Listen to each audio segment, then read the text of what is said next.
All right, I want to talk about a trap that the GRE will lay for you within QC questions, quant comparison questions. One thing they'll do is they'll give this nasty looking number and try to bait you into plugging it in and doing nasty math when you don't actually have to do it and you can lean on your math rules. We're going to see how that works in relation to a problem that has a yucky decimal with something where you would have to square it and where you would have to take the square root of it, taking up a lot of time and a lot of energy, so you can bypass that just using rules. Let's check that out now.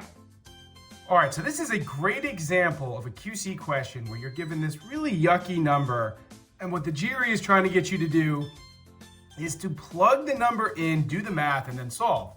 What we're gonna do is we're gonna think about the rule in place, and we're gonna lean on those rules rather than plugging in. Now, what are the rules? Well, what do we have here? We have a positive proper fraction, right? If we were to convert that. And what do we know about a positive proper fraction?